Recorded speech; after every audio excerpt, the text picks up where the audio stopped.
Senhor presidente, senhoras e senhores parlamentares, eu quero cumprimentar aqui o depoente, general Dutra.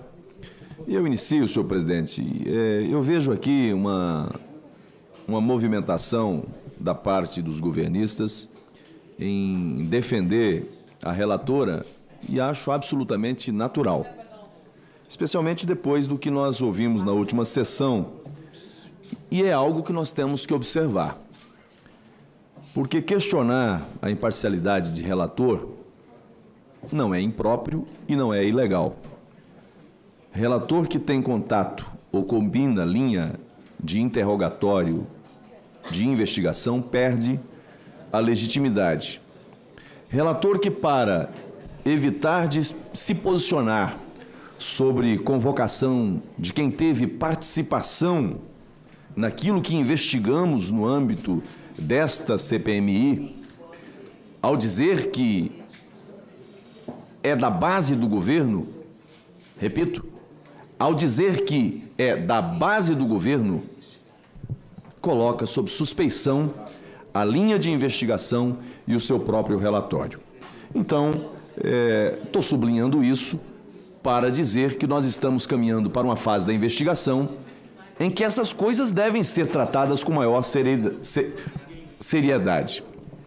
Mas eu passo a perguntar ao general Dutra algumas questões. General, quem comanda o batalhão da Guarda Presidencial? Senador Marco Rogério, bom dia. Atualmente é o coronel Bertolino, na época dos fatos era o coronel Fernandes. O batalhão da Polícia do Exército? O coronel Bruno Fett. Primeiro regimento de cavalarias do Exército? O coronel Guilherme. Qual era a função do senhor no dia 8 de janeiro? Comandante militar do Planalto. Vossa Senhoria e esse conjunto de comandantes receberam informações acerca do que estava para acontecer no dia 8? Não, senhor. Nós recebemos a tramitação de mensagens, uma primeira mensagem do GSI no dia 6 de janeiro, dizendo que seria um final de semana de normalidade e que qualquer eventual mudança no cenário seria informado com oportunidade. No dia 8 de janeiro, às 11h54 da manhã, nós já recebemos uma mensagem informando o aumento de fluxo de pessoas na esplanada e na Praça dos Três Poderes, solicitando o acionamento de um pelotão do BGP que foi enviado e chegou às 12h30. A partir daí, às 14h30, 14h40, como eu já mencionei, houve o rompimento da barreira, houve o acionamento por parte do GSI, nós mandamos as duas subunidades que estavam de prontidão.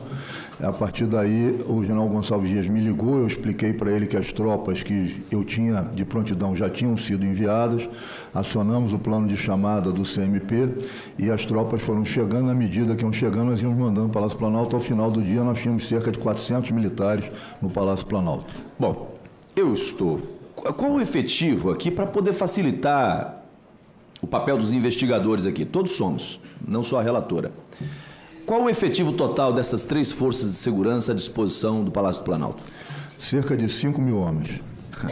Senhor presidente, é óbvio que fica evidente aqui uma negligência. E a negligência pode ser interpretada sob dois aspectos. Uma negligência por desconhecimento ou uma negligência por opção, uma cegueira deliberada ou uma omissão dolosa. Eu já perguntei aqui anteriormente a quem esteve na condição de interrogado, mas eu vou perguntar a Vossa Senhoria também. O GSI acionou o plano escudo a tempo para colocar de prontidão todo esse efetivo, mais de 5.000 homens? O efetivo, o plano escudo, ele levanta as necessidades, existem dentro do plano escudo os cenários e os efetivos a serem levantados, dentro de acordo com o estudo feito pelo GSI e a solicitação feita pelo GSI. Eu não tive acesso aos fatores da decisão que o GSI teve e chegou nas conclusões. Eles solicitaram, a partir das 11h54, um pelotão. Bom, senhor presidente, está mais do que evidente de que a informação existia. 2 dias antes, já se tinha a informação da mobilização. No dia anterior, sabia-se da chegada dos ônibus transportando manifestantes. A ABIN informou ao comandante do GSI, ao ministro do GSI, o tipo de manifestante que estava vindo nesses ônibus. Havia informação, havia tempo disponível para a mobilização das forças de segurança. E aí, o depoimento do general Dutra, que hoje, mais uma vez, coloca de maneira muito clara a todos nós que não houve o acionamento das forças de segurança disponível no Palácio do Planalto.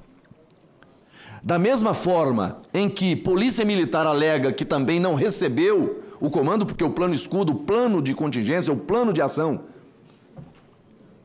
parte, a ação, a decisão, o acionamento é do chefe do GSI. E olha que ele próprio, pelas informações que temos levantadas, apuradas no âmbito dessa CPI, 2 dias antes, encaminha informação, recorte de informação, ao chefe da ABIN, para alertar sobre o que estava a acontecer, sobre o movimento. Mas quando a ABIN começa a alertar sobre o desdobramento desses fatos, a chegada dos ônibus, os tipos de manifestantes, há um apagão, uma amnésia seletiva por parte do chefe do GSI. Sabia dos movimentos, sabia da existência de pessoas violentas entre os manifestantes.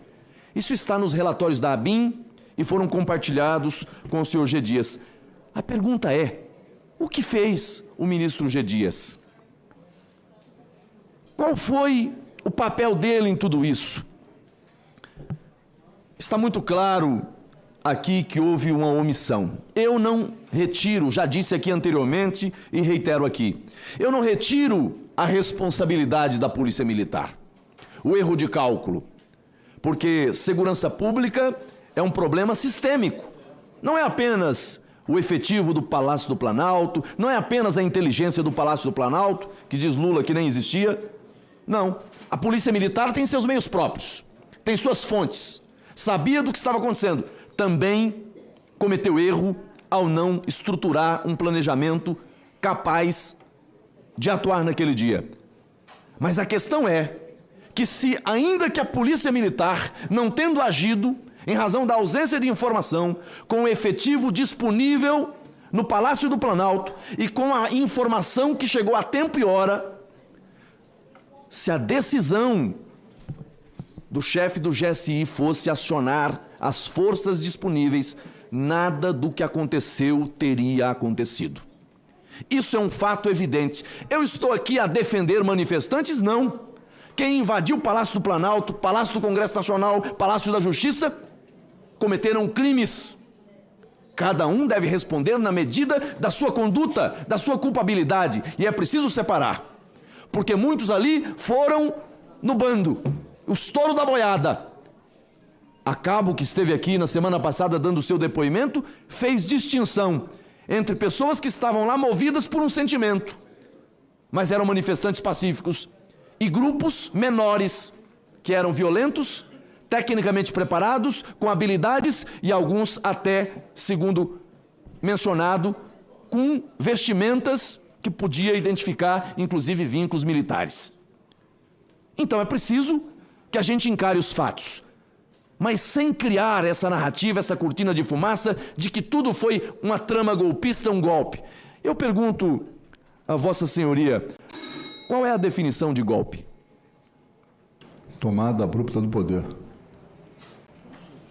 Aquilo que aconteceu no dia 8 pode ser classificado como golpe dentro das circunstâncias em que ocorreu? Ali, para que se caracterizasse o golpe, faltava uma instituição armada apoiando aquilo ali. Era uma coisa sem, como o deputado falou recentemente, um ato que parece muito mais de ordem pública, um terrorismo, do que qualquer coisa que pudesse ter futuro, uma vez que não havia força, não havia instituição armada apoiando aquilo dali. Lhe pergunto, por fim, numa tomada à força do poder, num caso de golpe, quem assume a posição de chefe do governo? Senador, desculpa, depende do movimento revolucionário, do movimento golpista que está sendo conduzido. Eu não tenho condições de dizer isso para o senhor. Senhor presidente, veja que, novamente, nós temos aqui uma fala que afasta. E veja, ao afastar o golpe por absoluta incompatibilidade, por absoluta irracionalidade, por absoluta impossibilidade, nem o depoente aqui afasta a conduta criminosa daqueles que invadiram e nem esse parlamentar. Já disse aqui reiteradas vezes, quem invadiu o Palácio do Planalto e os demais palácios naquele dia cometeram crimes e devem responder pelos crimes que cometeu. Mas é preciso duas coisas, senhor presidente. Primeiro, afastar essa narrativa mentirosa de golpe. E segundo, é preciso fazer uma investigação com seriedade, apontando para todos que tiveram participação e que têm culpa dolosa ou culposa nos atos do 8 de janeiro. Está evidente para mim que o Palácio do Planalto, na figura do seu ministro do GSI, agiu de maneira equivocada ou dolosa para produzir o resultado que aconteceu. Muito obrigado, senador. O general Dutra pede para consignar, e essa presidência o faz, que ele discorda e não aceita a colocação feita pelo nobre senador Rogério Carvalho de que o chamou de golpista. Quero deixar isso registrado aqui.